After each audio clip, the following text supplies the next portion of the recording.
Warahmatullahi wabarakatuh. Waalaikumsalam warahmatullahi wabarakatuh. Waalaikumsalam. Berjumpa kembali di kelas digital marketing. Dan pada hari ini kita masuk ke sesi kedua, membahas mengenai digital marketing strategi, segmentation, targeting, dan positioning. Sebagaimana yang telah kita pelajari di pertemuan pertama terkait dengan SOSTEK, di mana di dalam digital marketing kita harus mengetahui di mana, where are we now, di mana koordinat kita saat ini, dan di mana koordinat yang kita inginkan.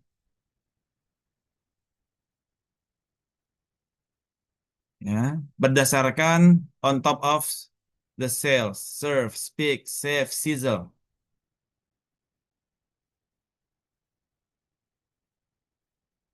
Jadi ada koordinat kita saat ini dan koordinat kita yang kita inginkan. Kemudian pertanyaannya adalah, how do we get there? How do we get there from A to B? Ya, di sini bisa salesnya naik 100%, serve-nya naik 100%, speak-nya naik 15%, whatever. So how do we get there? Maka disinilah kita butuh strategi.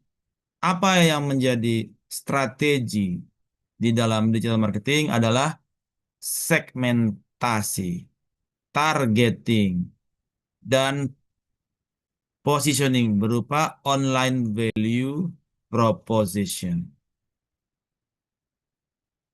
Bagaimana kita melakukan segmentasi dengan benar, menentukan target yang benar, dan menetapkan online value proposition yang benar.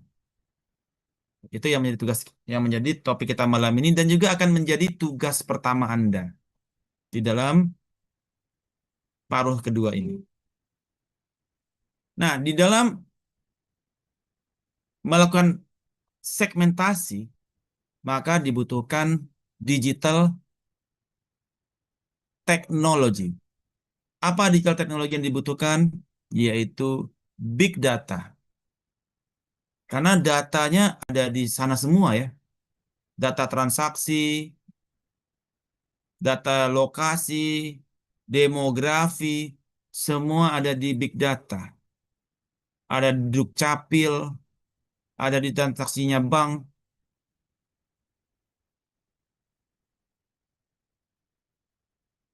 Kemudian kita butuh machine learning. Bagaimana machine learning bisa membaca data yang ada di big data menggunakan API.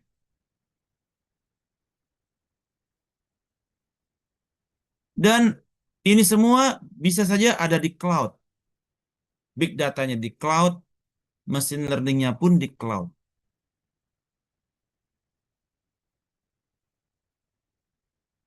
Dan kegiatan segmentasi ini bisa dilakukan otomasi, robotic process automation. Dibikin secara otomasi sehingga setiap bulan perubahan segmentasi, perubahan perilaku konsumen bisa dideteksi secara teratur. Apakah dia masih food lover? Apakah dia masih fashion lover? Karena perilaku konsumen bisa berubah anytime. Dari yang sebelumnya suka tenis, sekarang udah suka padel. It happens. Kalau Anda tawarin orang yang main tenis, orang yang main padel itu, Anda tawarin raket tenis, itu udah nggak tertarik. Raket tenisnya dia udah jual semua. Nah, kita perlu melakukan robotic process automation untuk merefresh segmentasi dari your customer. Sehingga online value proposition yang ditawarkan sesuai dengan persona dari your customer. Nah, jadi bagaimana stage ini semua? Yang pertama adalah segmentation. Bagaimana kita identify customer needs and wants. Identify customer need and wants dari masing-masing market segment. Jadi kita membangun bagaimana persona, bukan personal ya, persona development dari masing-masing segmen. Setiap customer itu memiliki koordinat. Setiap customer memiliki koordinat dari demografinya, yang kemarin kita bahas ya, nanti kita bahas. Dari demografinya, dari geografinya, dari transaksinya, mereka punya koordinat yang itu membentuk kepada kelompok yang similar dengannya. Ada kelompok yang dia similar. Sehingga terbentuklah kelompok-kelompok itu tersebut. Apakah dia fashion lover, food lover, entertainment lover, electronic savvy lover, kemudian furniture lover, macam-macam ya.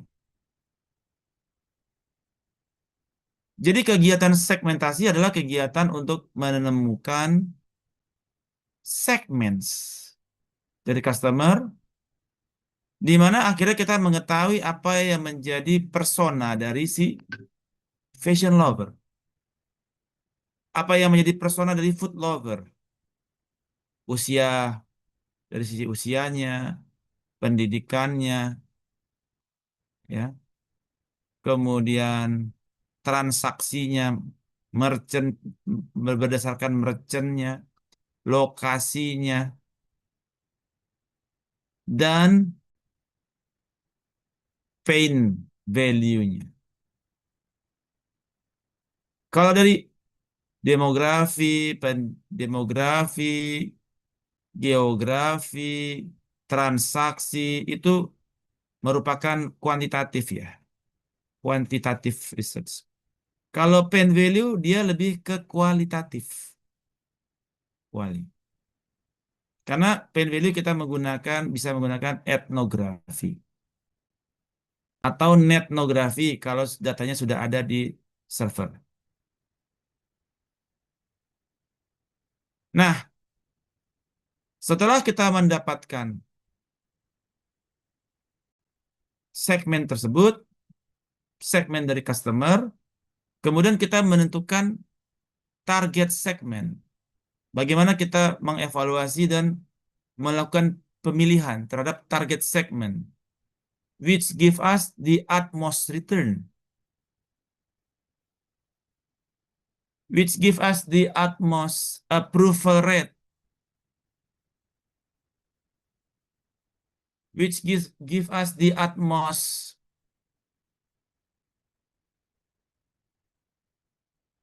value. Ya. Yang mana ini bisa product driven, ya, atau customer driven. Kalau product driven, bila Anda sebagai merchant fashion, maka Anda akan memilih fashion lover.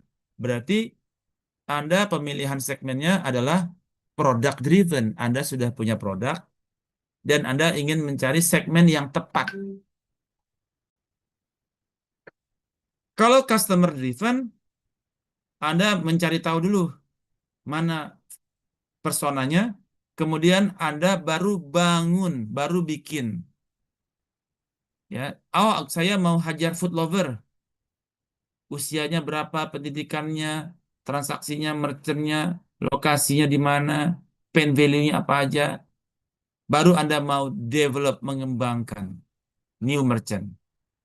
Jadi itu berarti merchant Anda adalah customer, new merchant, customer driven. Setelah target segmen didapatkan, ya, satu target yang ada 7. Kenapa cuma satu? Karena kita memiliki scarcity of capital. Anda nggak mungkin semua segmen yang Anda hajar. Kalau dia Anda fashion lover, Anda tawarin ke electronic lover, dia tertarik tidak? Ya nggak mungkin. Jadi supaya karena Anda memiliki scarcity of capital, untuk menawarkan itu Anda butuh anggaran. Dari 10 yang ditawarin, kalau yang tertarik cuma satu, Anda buang duit, scarcity of capital. Tapi kalau Anda tawarkan ke fashion lover, produk fashion Anda, dari 10 yang ditawarkan, 5 tertarik. Jadi approval rate-nya dia 50%. Setelah Anda mendapatkan target segmen yang benar, baru Anda membangun online value proposition. Berdasarkan apa? Berdasarkan pain value yang Anda dapatkan dari kegiatan etnografi. Berupa wawancara kepada mereka yang ada di dalam fashion lover ini. Siapa aja? Anda wawancara beberapa orang untuk mendapatkan pain mereka terkait fashion lover ini, terkait produk fashion yang mereka beli. Sehingga kita mengetahui apa yang menjadi needs and wants dari mereka.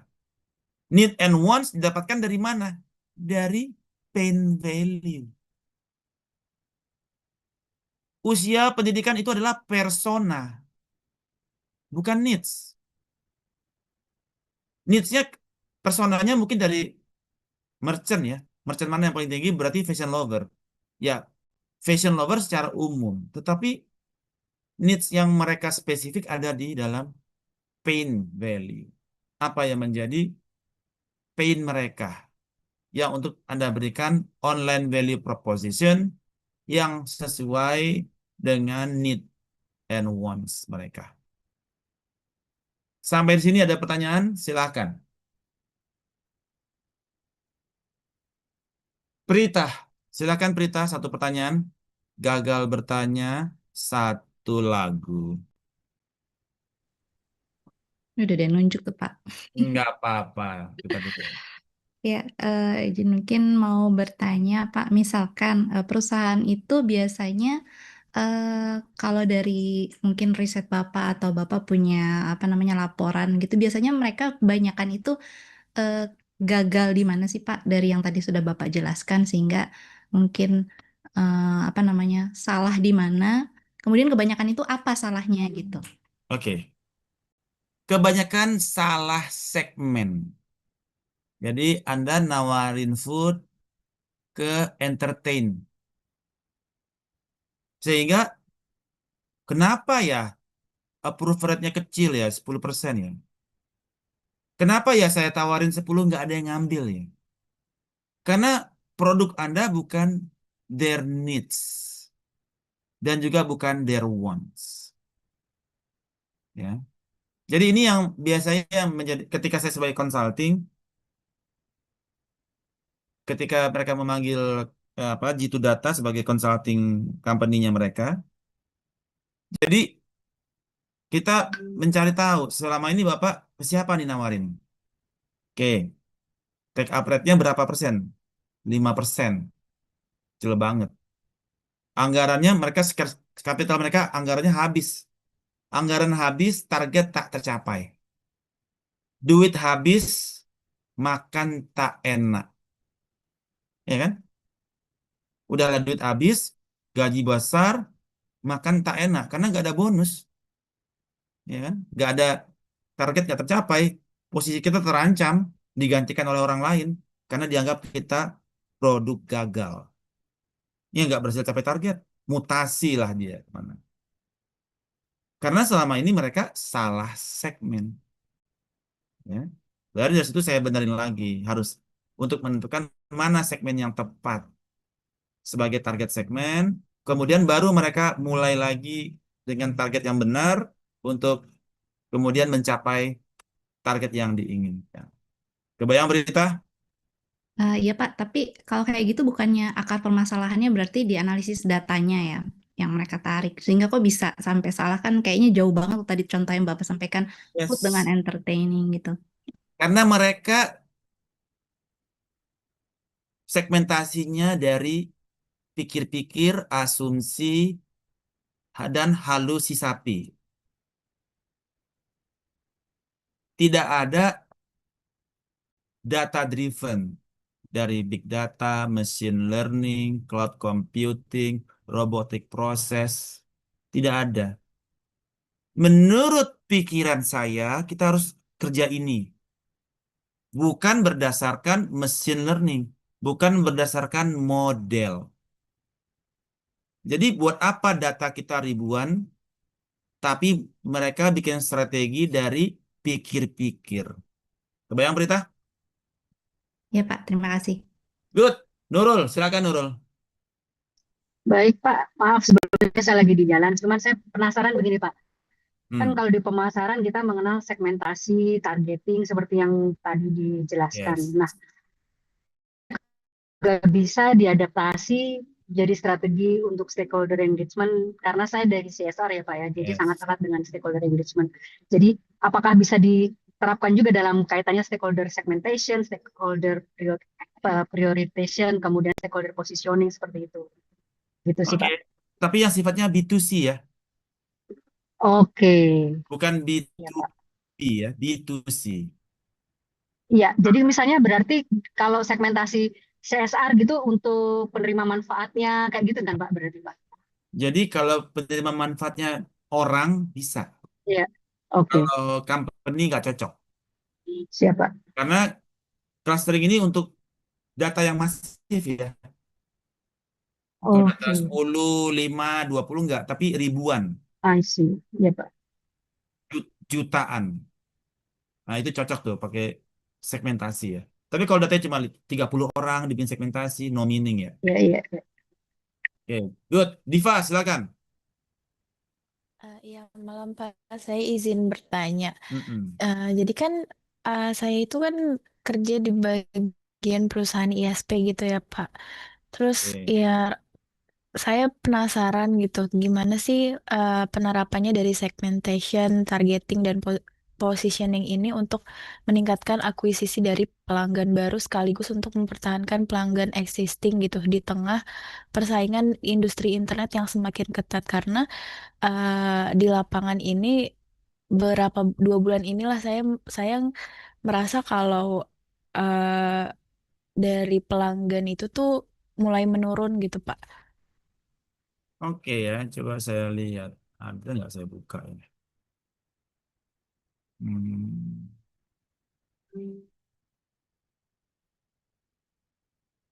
Oke, kemarin ada yang sidang sih, pakai ISP dia.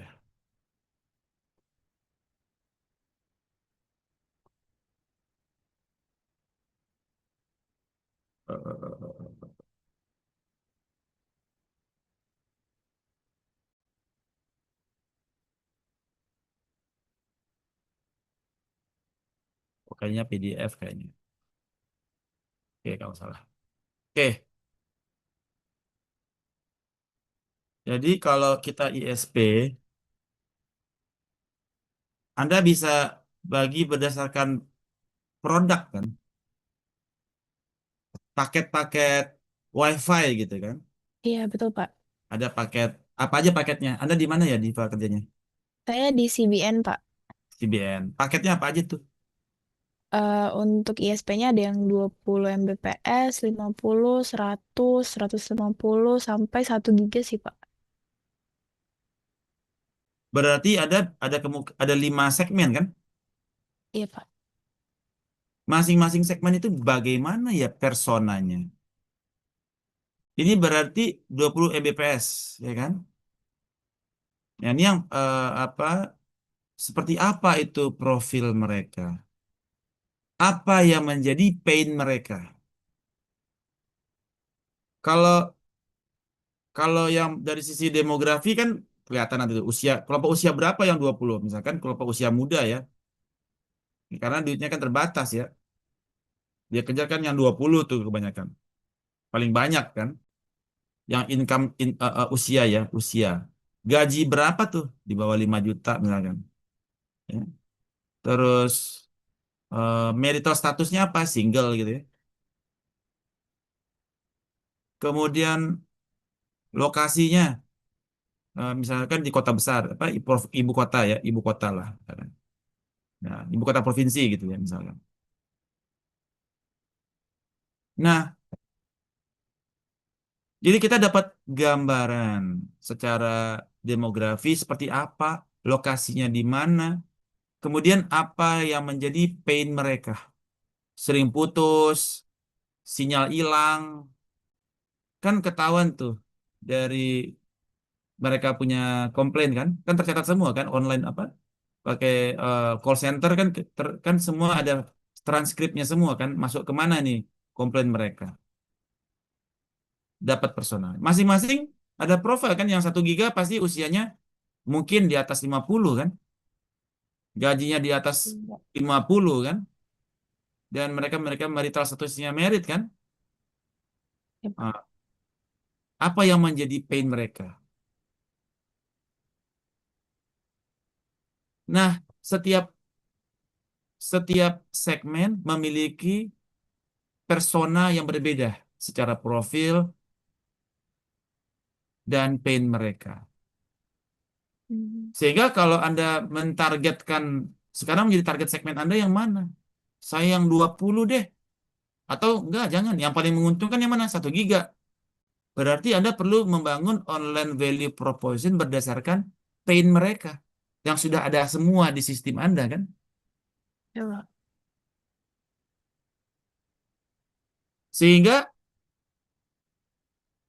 kita mengetahui apa sih need and wants mereka dan apa yang menjadi online value proposition yang perlu kita develop untuk karena mereka yang kita tetapkan sebagai our target segment. Karena tiket size mereka paling gede kan? Misalkan. Kebayang? Diva? Hmm. Oh iya Pak, kebayang Pak. Good. Ada pertanyaan lain? Diva tunjuk satu orang pria misterius malam ini. Gagal bertanya satu lagu. Silakan Diva. Eh, Mas Pardianto deh. Pardianto. Silakan Pardianto. Mau bertanya atau menyinyah? Tanya Pak. Terima kasih Mbak Diva. Oke. Saya mungkin mau nanya ke slide yang sebelumnya Pak terkait cyber security. Seberapa penting sih Pak cyber security itu dalam eh pilar of teknologi ini Pak? Cyber of security. Ya, Iya. ini agak melenceng ya. Karena ini bukan di dalam kegiatan segmentasi cyber security. Ini sebenarnya topik yang apa digital teknologi yang lain. Tetapi eh, cyber security kalau kita kaitkan dengan segmentasi ya bisa saja dari sisi data. Jadi data itu ada ini data. Data itu harus dijaga oleh teknologi dan dijaga oleh internal policy dan dijaga oleh government regulation. Data kita di bank, berapa banyak data yang bocor? Mandiri kena hack, BRI kena hack, BNI kena hack, datanya tembus semua. Karena teknologinya nggak mampu menjaga. karena tidak ada policy internal policy yang menjaga data dan tidak ada government regulation yang mengatur mengenai data privacy sehingga datanya kita bocor semua. Nah, salah satu cara kita menjaga data, big data ini adalah dengan blockchain. Nah, ini dia, menggunakan blockchain. Nah, sehingga data yang kita miliki itu relatif lebih aman karena kalau satu bank dihack, datanya tidak bisa dirubah apabila blok-blok yang lain tidak kena hack juga. Jadi dia harus nge, nge, nge-hack 5 blok di environment yang berbeda. Itu yang agak sulit. Ya. Sehingga data transaksi kita, data demografi kita tidak bisa dimanipulasi oleh para hacker dalam kepentingan kita untuk melakukan segmentasi tersebut. Kebayang Pak Ardianto? Iya, kebayang Pak. Good. Boleh satu lagi Pak. Boleh. Ini terkait penyimpanan big data ya Pak. Dengan sini Bapak menyebutkan cloud, yang mana kan kita juga setahu saya itu kan kita juga bisa melakukan on-premise ya Pak. On-premise itu kan mungkin secara langsung kayak controller, monitoring segala macam langsung direct ke kita ya Pak. Tapi kalau cloud ini kan kita pakai pihak ketiga Betul. lagi Pak. Secara keamanannya gimana tuh Pak? Secara keamanan, secara keamanan yang pasti ya tidak aman. Cloud ya Pak yang aman. Ya nggak ada cloud yang aman. Oh, oke. Kalau mau aman harus on premise. On-premise. Oke Pak. Oke, good. Silakan tunjuk lagi satu orang bertanya. Pardianto, cari wanita. Oh, wanita Pak. Ukhti jamilatun solihatun. Siapa ya? Mbak Christina Sitompul kali ya Pak ya? Ukhti jamilatun solihatun. Kristina Sitompul. Silahkan Kristina mau bertanya atau menyinya. 3, 2, 1 lagu Christina Aguilera.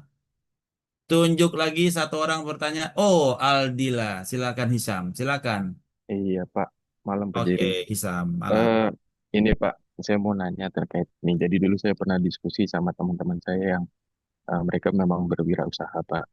Yes. Jadi ada salah satu teman saya yang punya produk itu furniture Pak, dan dia membuat produknya itu apa kursi makan tapi dengan posisi tegak lurus Pak. Pada saat itu dijual ke ya di pasar Indonesia itu tidak laku Pak. Tapi pada saat ada orang luar datang dan itu dilihat sama orang luar tadi, itu mereka langsung memesan Pak, gitu. Nah, di situ teman saya bilang kalau apa semua produk itu, setiap produk itu pasti punya pasarnya, gitu Pak. Punya pasarnya tergantung kitanya ngejual kemana, gitu Pak. Nah, terus dia bilang juga sama halnya kayak orang ngejual jeruk, kalau jual jeruk asem di Singapura itu mungkin nggak laku karena di sana doyannya itu yang manis-manis, tapi kalau di Indonesia laku. Nah, dari kasus itu tuh sebenarnya itu sudah masuk ke segmentasi atau targeting ya Pak Kiri? Oke. Jadi arahnya kepada product driven kan? Sekarang kita berarti furniture kan? Furniture lover. Furniture lover ini kita bisa breakdown lagi, segmentasi lagi kan? Ada furniture kayu, furniture besi, furniture besi dan kayu, ataupun furniture dia batu kan? Furniture semen kan? Bukan semen sih, cairan yang apa? Cetakan gitu kan? Jadi furniture itu kan banyak macam. Ada yang wood lover, ada yang steel, ada yang combine kan, antara wood dan steel. Ada lagi yang dia bahannya itu eh, epoksi gitu ya. Bukan epoksi, apa sih istilah itu? Ada kayak cairan gitu kan, yang mengeras Resin, gitu ya. Pak. Resin. Resin ya, resin. Ya, dulu saya ya resin kan. Nah, kayak bikin papan surfing tuh, pakai bahan resin itu kan, papan surfing kan. Nah, ada lagi yang bahan yang lain kan. Nah, jadi ada secara secara persona needs-nya beda-beda. Nah, kalau Anda wood lover, ditawarin yang resin, baik nggak? Enggak kan? Anda wood lover, jati Belanda yang dicari kan?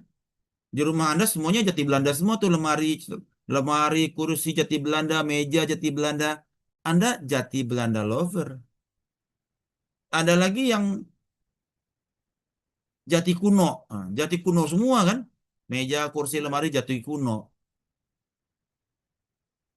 Tapi juga ada yang sukanya resin kan?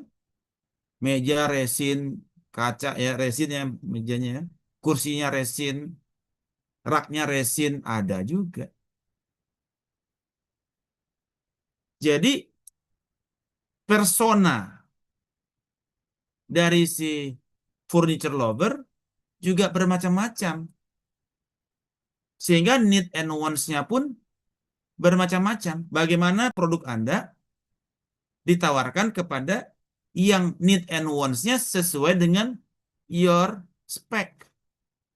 Anda Anda tawarin ke wood lover. Take up rate-nya lebih tinggi daripada Anda tawarin yang ke steel. Kebayang, Isam? Ya, kebayang, Pak. Good. Ada lagi yang mau bertanya?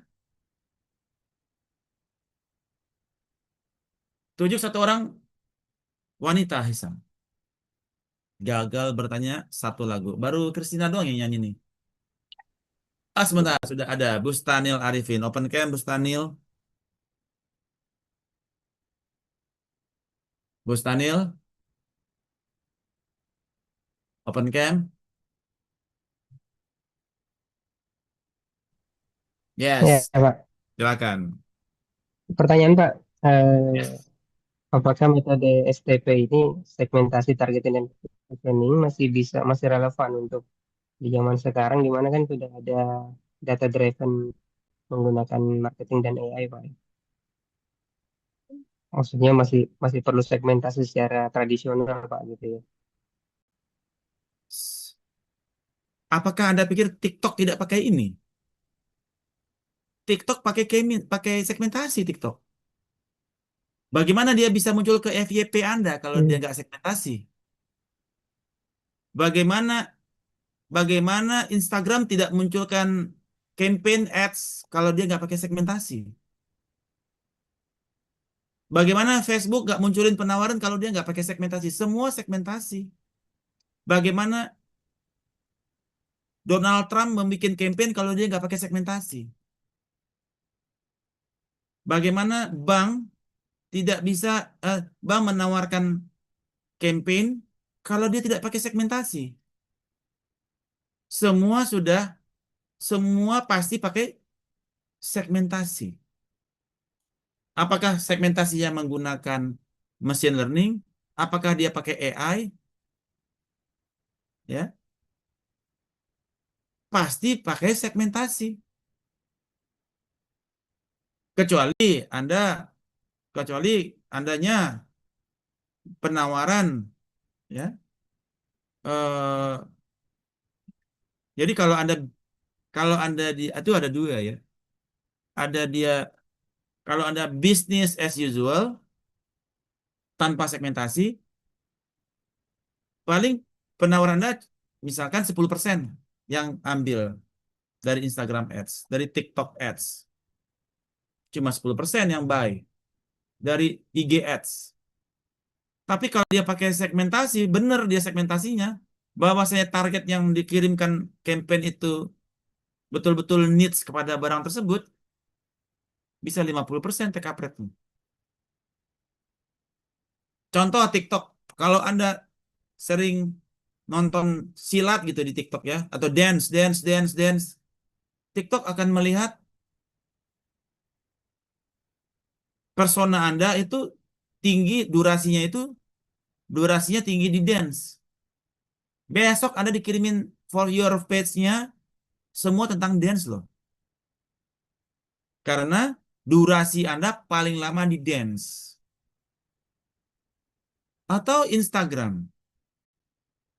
Semua Instagram itu bagaimana dia tahu kenapa Anda butuh itu? Karena ada apa? Karena ada cookies di Instagram yang dia membuat verbatim atas segala ucapan kita. Segala kata-kata kita itu ada verbatimnya di Instagram. Ada transkrip di situ. Ketika Anda ada kata-kata rusak, mobil rusak, laptop rusak, celana apa, tas rusak, tiba-tiba ada IG Ads kan, mobil second murah, laptop second murah, racket second murah, karena Anda ngomong rusak. Jadi Instagram mengetahui needs and wants Anda dari verbatim tersebut.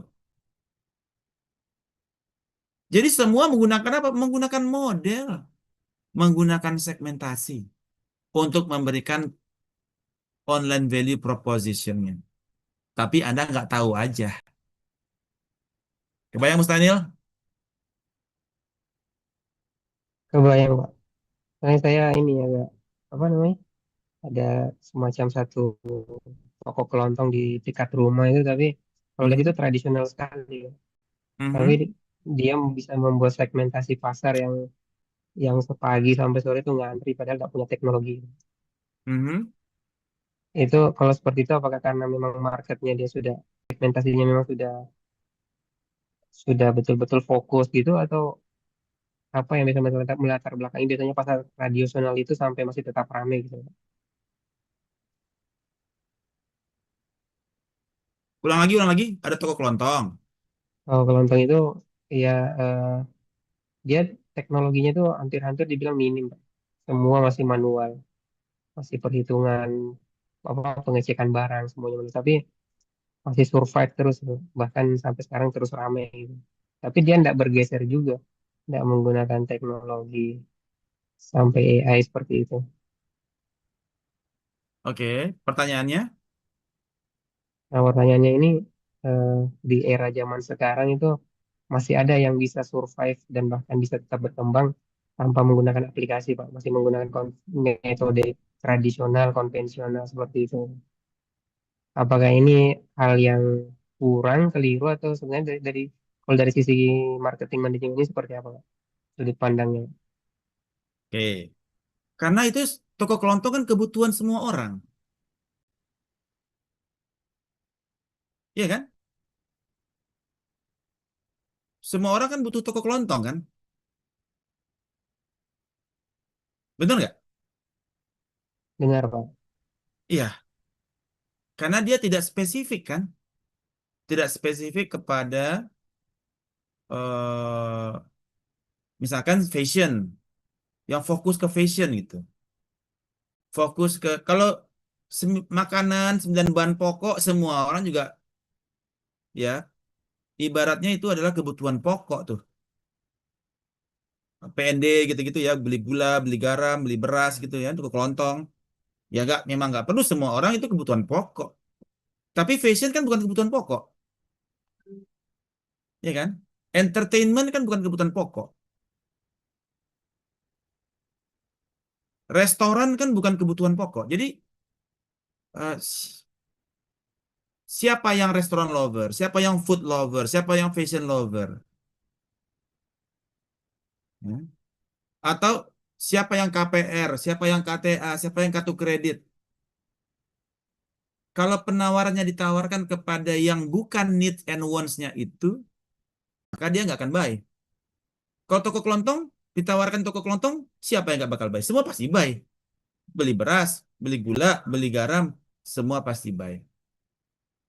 Karena sifatnya dia naqiroh, bukan ma'rifah. Kebayang Bustanil? Iya, iya. Baik, Pak. Oke, good. Terima kasih, Pak. Yang lain? Oke, kita lanjut. Nah,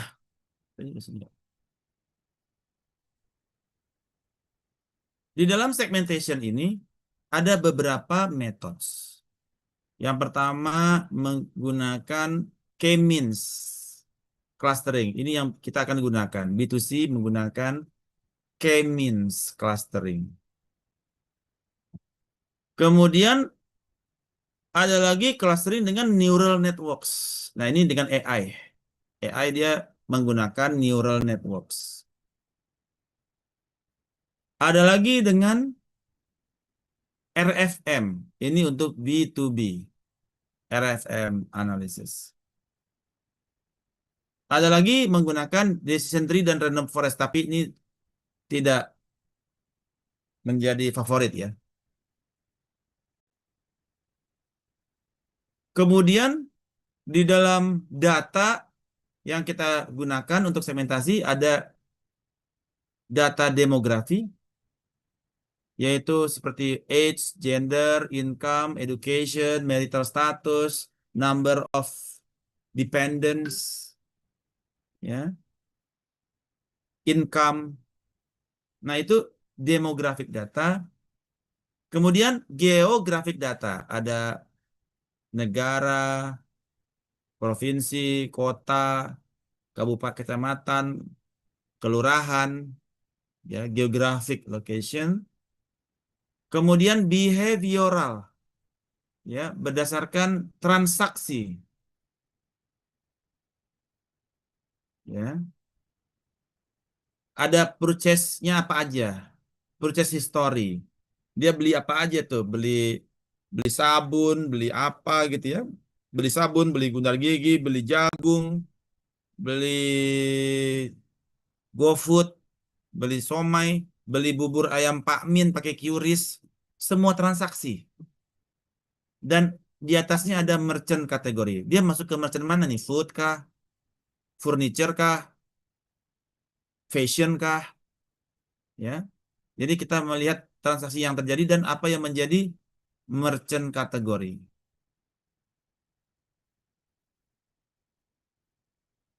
Kemudian psikografi, psikologinya. Apakah dia suka belanja pagi, siang, apa sore? Apakah eh, apakah dia pagi, siang, apa sore? Apakah dia pakai laptop atau pakai handphone belanjanya? Apakah dia online atau offline? Apakah dia belanjanya itu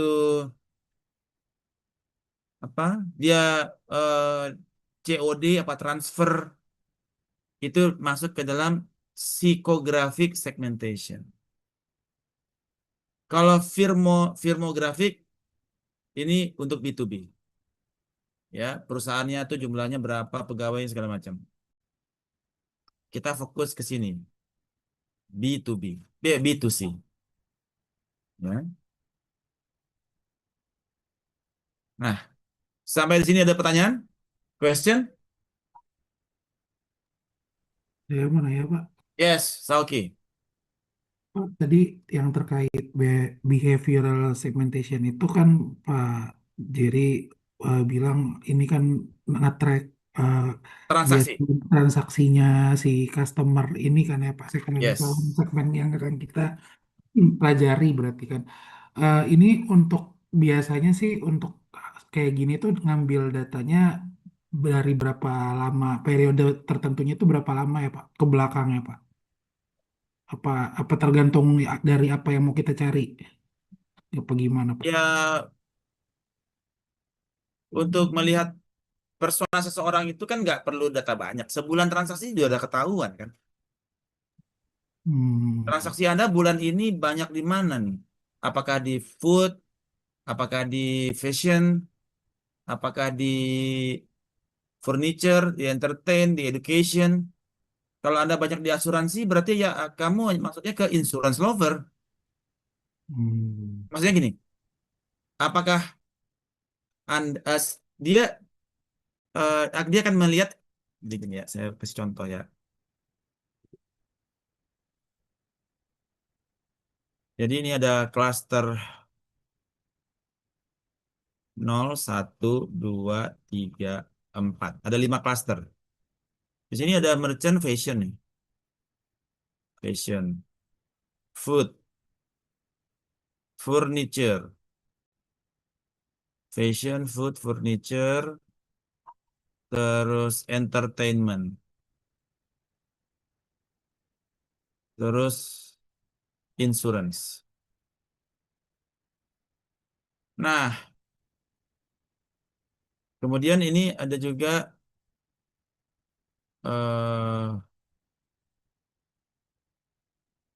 ya age, income, marital status. Misalkan statusnya dia single, married gitu ya. Age-nya ini di bawah 20, 20, 30 ke atas. Income di bawah 10, di atas 10 gitu ya.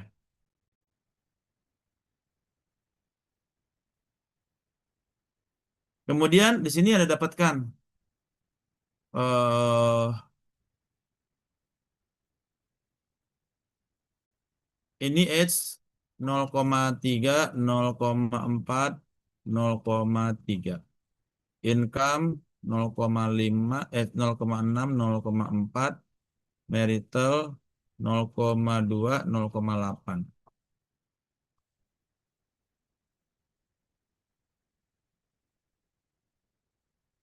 Ini fashion dia 0,3, 0,4, 0,3, 0,5 gitu ya. Nah, sini 0,2, 0,1, 0,7, 0,9, 0,2, 0,8, 0,6, 0,2. Income 0,1, 0,9. Marital 0,3. Bentar. Nah, ada main 3 klaster aja lah. Klaster 2 0,1, 0,3, 0,4, 0,5, 0,3, 0,4, 0,5, 0,2. Income 0,8, 0,2. Marital status 0,1, 0,9. Nah, secara klaster mana yang masuk ke fashion lover menurut Anda?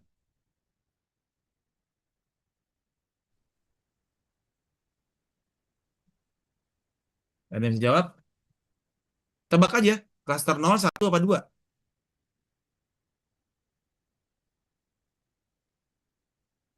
Fashion lover yang mana? Yang 2 kayaknya, Pak. 2, Bukan yang 0 ya Pak Jerry ya. 0, Pak. 0. 0. Klaster 0 dia. Yang fashion lover. Yang food lover yang mana? 0 juga. 0 juga. Furniture lover yang mana? 1. Pak. Entertainment lover yang mana? 1. 1. Kemudian profilnya.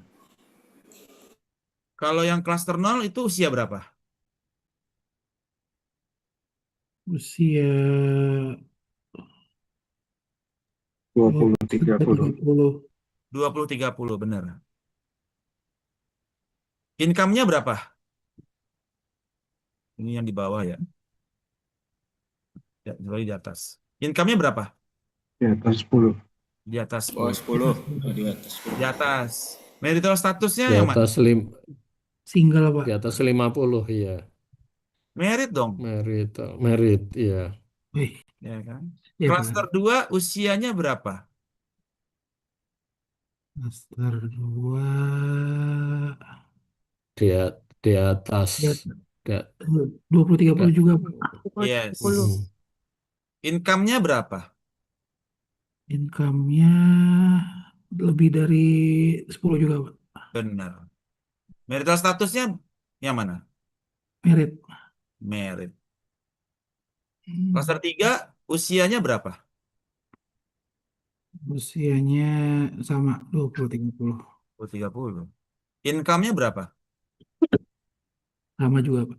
Enggak, Eh, di bawah 10. di bawah 10. Marital statusnya Merit. merit. Jadi di dalam penentuan persona, kita mengetahui dia fashion lover dari horizontal analisis. Karena transaksi fashionnya paling besar. Berarti dia fashion lover dibandingkan dengan klaster yang lain. Furniture lover, klaster 1 karena paling tinggi. Entertain, klaster 1 karena paling tinggi dibandingkan dengan other cluster. Tapi secara demografi dia kita analisis secara horizontal. Vertikal. Vertikal. Vertikal. Usianya di kelompok mana yang paling tinggi? 20-30. Tapi secara need secara persona dia masuk ke yang mana? Secara horizontal. Kebayang? Tadi namanya siapa ya? Sauki ya? Iya, Pak. Kebayang Sauki? Bayang, Pak. Jadi ketika kita mengetahui transaksi dari purchase history, maka kita mengetahui merchant-nya kan? Ini kan merchant kan? Iya, Pak. Uniqlo itu fashion kan? Mission. Zara fashion kan? Mm-mm. H&M fashion. Dia banyak belanja di situ. Spending dia gede di situ. Cluster 0. Berarti dia fashion lover. Dia banyak belanjanya itu kayak kalau furniture apa yang terkenal ya?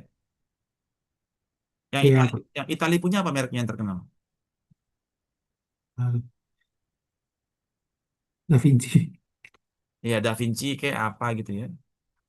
Entertainment, Netflix, ya kan? Apalagi tuh entertainment, Netflix, yang olahraga, sport, main segala macam kan? Spendingnya gede di situ. Berarti dia entertainment lover. Kebayang Sauki? Bayang, Pak. Oke, ada pertanyaan yang lain? Karena ini esensinya di sini ya nanti ya, tugas Anda ya. Bagaimana Anda membangun ini? Oke, Vera, silakan.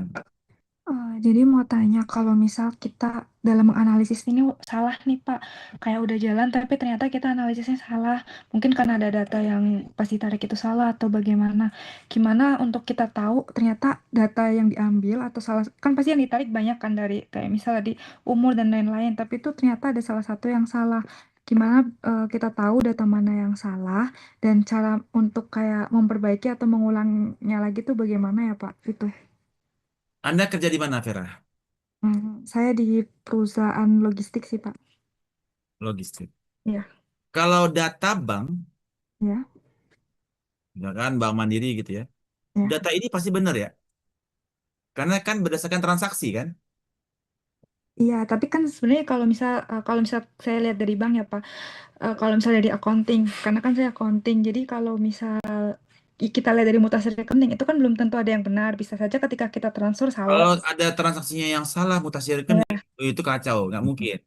Pasti Untuk benar. Secara default pasti benar kan? iya, kalau misalnya dari Kecuali mutasinya kena itu hack. benar. Nih, kena hack. Nah, Iya, itu baru data bisa berubah ya. iya. Tetapi data usia, data income, marital status, data bank itu semua salah. Hmm. Karena data age itu, data age mungkin benar ya, karena tahun ya. Tapi data income dan marital status pasti salah. Anda bikin rekening 10 tahun yang lalu, sama Oh iya, sekarang datanya nggak pernah diupdate kan? iya harus diupdate. Oh Ya, oke. oleh bank nggak pernah diupdate data income kita. Marital statusnya juga oleh bank nggak pernah diupdate. Kecuali mereka udah synchronize dengan Dukcapil. Nah, kalau mereka udah synchronize dengan Dukcapil mungkin terupdate ya. Untuk nomor KTP dan sebagainya. Kalau nomor KTP-nya benar. Tapi ketika buka rekening belum ada KTP, nah nggak bisa juga kan? Ya. Jadi basically kita harus memastikan bahwasanya data yang kita gunakan data yang benar gitu. Ya. Kebayang Vera? Iya, Pak. Good. Yang lain pertanyaan silakan. Vera, tunjuk satu orang pria. Pria. Kak Herdi. Herdi. Oke, Herdi, silakan.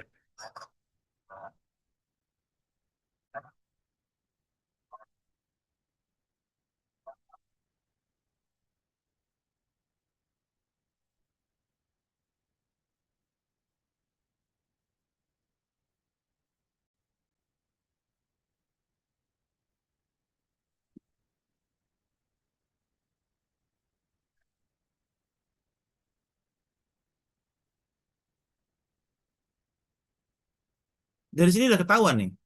Anda ini customer ini fashion lover. Jumlah populasinya misalkan 1.000 orang. Ini 500, ini 300, ini 200.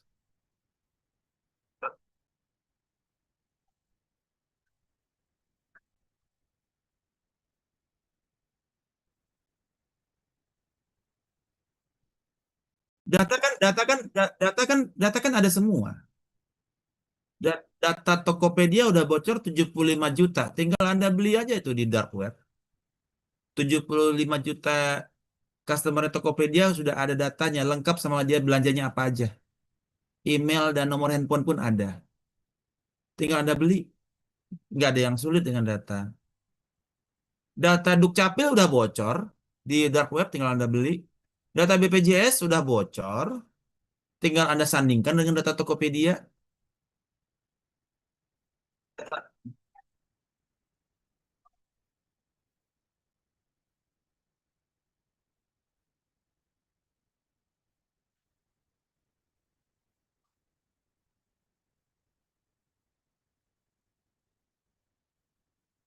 Oh, ini kan bukan, kita kan segmentasi kita kan untuk melihat profil orang. Nah, misalkan gini. Ini kan ada lokasi di sini kan? Nah, ada di misalkan di sini ada di Cipete, Kebayoran Baru sama Petogogan gitu kan. Nah, yang kalau Anda targetnya di Jaksel gitu ya. Ada kecamatan kan? Cipete misalkan 0,2, Kebayoran 0,3, ini 0,5 Petogogan.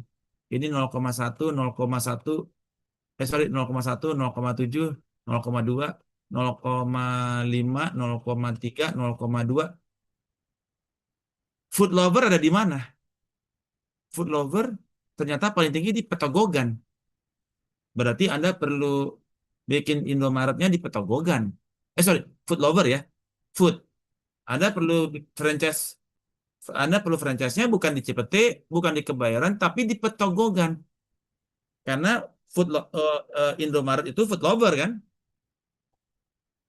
Kalau Anda furniture, Anda di mana? Di Kebayoran Baru. Bukan di Cipete, bukan di Petogogan. Karena furniture lover adanya di Kebayoran Baru. Berarti Anda perlu bikin toko furniture-nya, bikin showroom Anda di Kebayoran. Karena mereka spending furniture-nya paling tinggi ya. Kemudian entertainment lover ada di mana? Di Cipete. Entertainment lover. Ya. Atau misalkan health lover ya, gym gitu ya. Berarti Anda perlu bikin gym Anda di Cipete misalkan. Kebayang Herdi?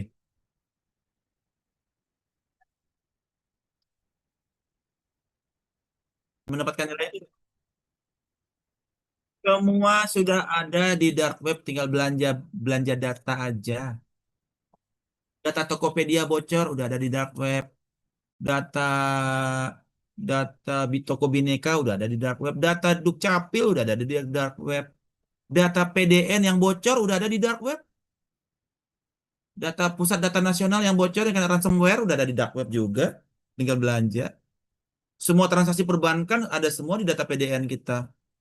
yang bocor oleh ransomware kemarin yang kita bayar sekian ribu US dollar itu sudah ada di dark web. Tinggal belanja semua data itu. Enak nggak Hardy? Dan dan dan data kita tiap bulan kan setor ke Amerika. Agreement on reciprocal trade. Semua data transaksi Anda lapor ke Amerika. Di Amerika data Anda jadi bahan bahan analisa. Pemerintah kan untuk dapatkan tarif murah dari Amerika kan pakai agreement on reciprocal trade. Tiap bulan kita kirim data ke Amerika, ke paman Donald Bebek. Jadi data kita, data penduduk Indonesia semua udah ceto welo-welo jadi bahan olahan analisa di Amerika. Tinggal download aja. Karena tidak ada undang-undang data privacy di Indonesia kan.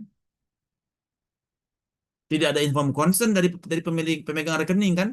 Data yang dikirim ke Amerika.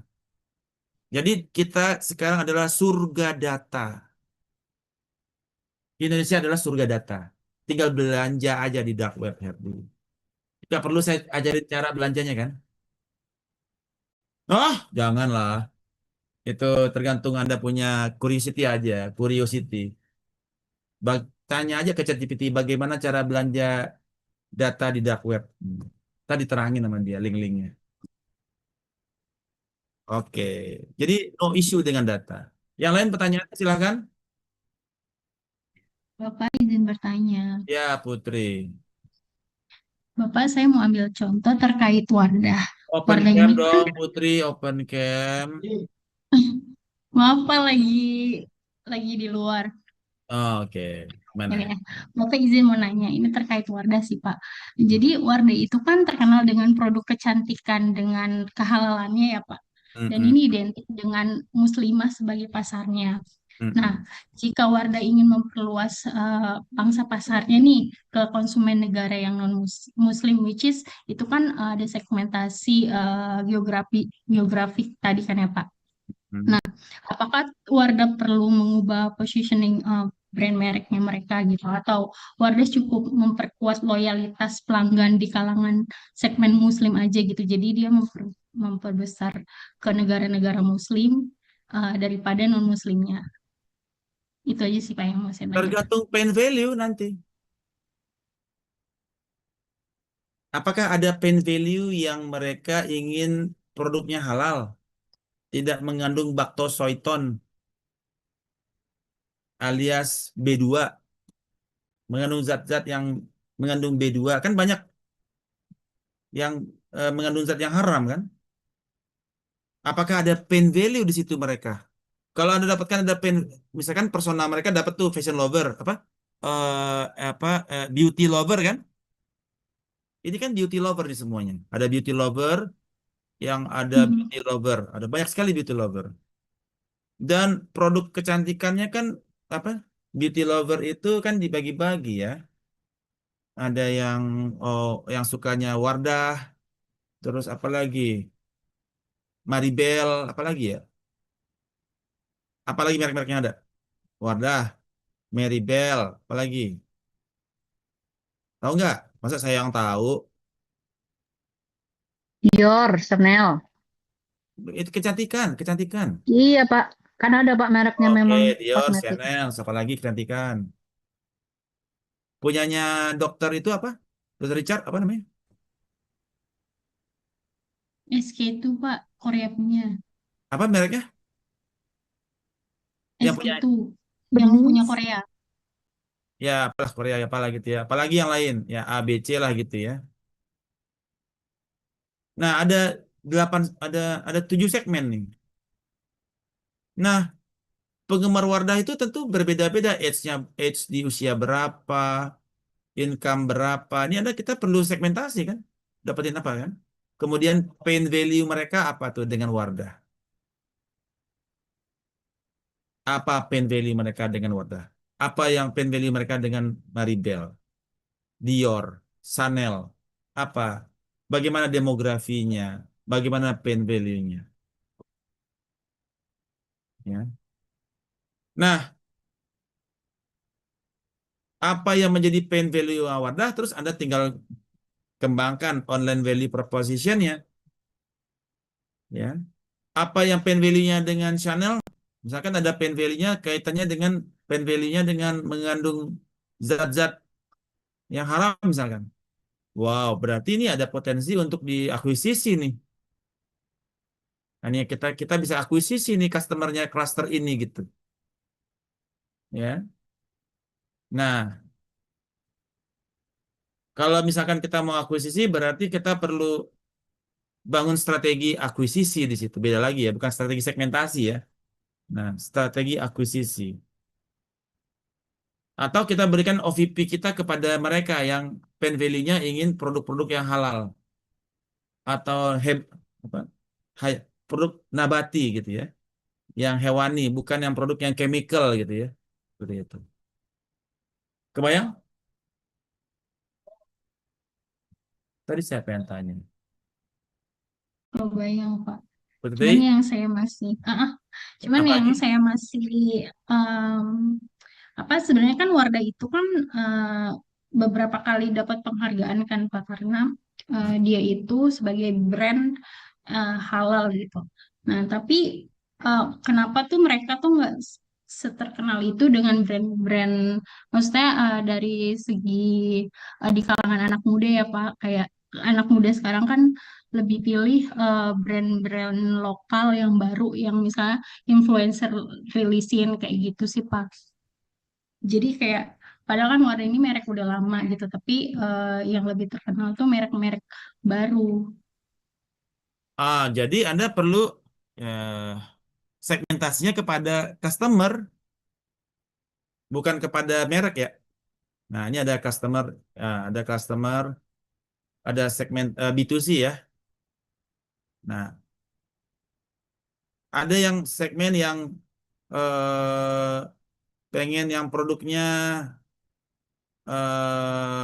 dia itu organik gitu ya.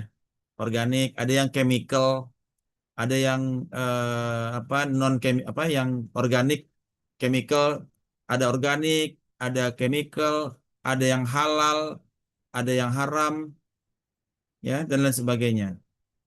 Anda cari mana segmen yang paling sesuai dengan Wardah gitu.